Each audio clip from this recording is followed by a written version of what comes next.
Are you struggling with your tactics in Football Manager? Not getting the best out of your top striker? Is that wonder kid just not performing as you wish? Well, in this episode of Testing Your Tactics, we're going to have a look at a Big Bang 4-3-3 tactic. Let's see if it's worth your time and if it will change your fortunes around.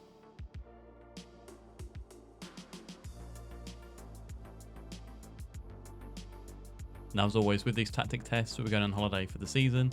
No badges, no past experiences, and no transfers have been made. Let's get into the tactic. Now, this is the 4-3-3 Big Bang created by MrRavenFace. The link will be down below. It is on FMBASE currently. A balanced mentality, in possession, standard attacking width, focus on left and the right, with shorter passing directness and a higher tempo. Everything else has been left as default. In the transition, counter press and distribute quickly, default on every other option there. And then out of possession, it's just a basic mid block with nothing being selected. I'm not quite sure how this one is going to work, if I am being honest, but maybe there's some instructions on the players as we go forward. So, a sweeper keeper on support, no instructions have been added here. A wing back on attack on the right hand side, and a fullback on support on the left hand side. Now, suppose looking further up the pitch, a winger on attack on the left hand side, so the fullback is going to push up so far, leaving the winger to attack, and then the wing back on attack because we've got an inside forward on the right on attack as well. Now, interestingly enough, there's been no additional instructions added onto these. So advance forward in attack up front, a Mazzala in support in the middle with a box-to-box midfielder on support, and then a defensive midfielder on defend as well. No nonsense centre back on defend on the left hand side, with a ball playing defender on defend on the right hand side. Now, let's go forward. Our first test is going to be with Real Madrid. We're going to stick in Spain with today's tests, so let's get into the first one. And we have won the league with Real Madrid, topping the table, 24 wins, 6 draws, and 8 losses as well, which isn't fantastic. A plus goal difference of 39, with 78 points on the board. Now, if I'm being honest, it looks like a pretty poor first division that has happened in Spain this season. I mean, Barcelona finished in 7th place. I mean, losing 8 as well and winning the title with 78 points isn't fantastic, but let's see how our players did perform.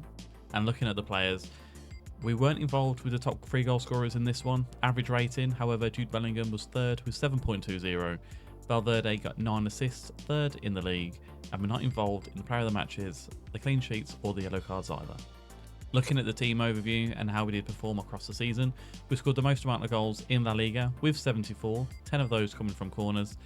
Most shots for was ourselves with 545, with the 3rd fewest shots against. We're not involved for pass completion or for possession.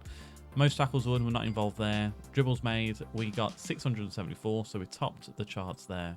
We had the most clean sheets with 18, and we conceded the 3rd fewest with 35 across the season.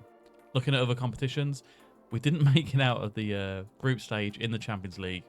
I'm surprised we never got sacked with this one here, to be honest. 3 wins and 3 draws. 3 losses, I should say, with 9 points in total. Losing out to Paris Saint-Germain and RB Leipzig. We then went into Europa League and was knocked out in the round of 16 to Liverpool. Knocked out in the 4th round of the Spanish Cup to the Real Zaragoza. And in the Spanish Super Cup, we were knocked out in the semi-final to Atletico Madrid. Looking at the schedule, not a bad start, although we did lose 2-1 to Cadiz in the first kind of 10 games here, but we did win 8 of these and we drew the other one to Valencia. 5-0 victory over Celta Vigo, 6-2 over Las Palmas, but then we lost 5-1 to Villarreal. We beat Girona 5-0, beat Getafe 1-0, and to be fair, it came up to kind of December and things kind of did fall apart here. We drew to Barcelona, but then we lost to Mallorca as well. And looking further down, we beat Granada 3-0.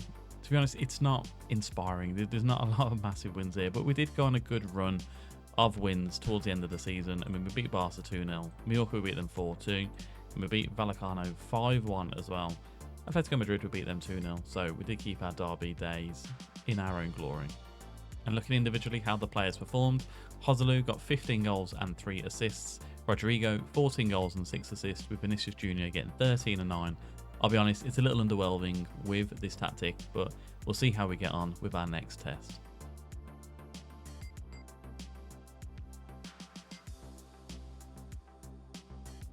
And our next test is with Real Betis, but as you can see, we didn't make it very far into our job history. We were in 12th place before we were sacked as Real Betis manager. 27th of January, we was told to collect our things. I mean, we're in the 28th of Feb now. I'm not going to go any further with this. We got sacked with a mid-table team, but let's see how we get on with our last test. And with the last test, we have got sacked again. We were kiddies in this one with our job history. We're in 18th place. I mean, their media prediction was 16th, so you know, we were given our things again in February, so not a fantastic tactic this one. But you know, we did win it with Real Madrid, but that wasn't that great if we are being honest. Now looking at this tactic in whole, I mean, it's a nice shape, but I think it's massively lacking personal instructions on players, and I think the tactics just don't work for how the match engine does go. I mean, a balanced mentality, I think positive is the best one going forward. Mid block as it is with nothing else going in there. And yeah, maybe it is a reason why the match engine does favour more towards high intensity tactics, but for this one, it just hasn't worked. Now, if you have found this video useful, let me know down below. Hit the like button and subscribe. Again, the tactic is in the description if you want to test it out for yourself. The Google Doc is coming as well. That will be on its way soon. But for now, I'll see you on another episode of Testing Your Tactics.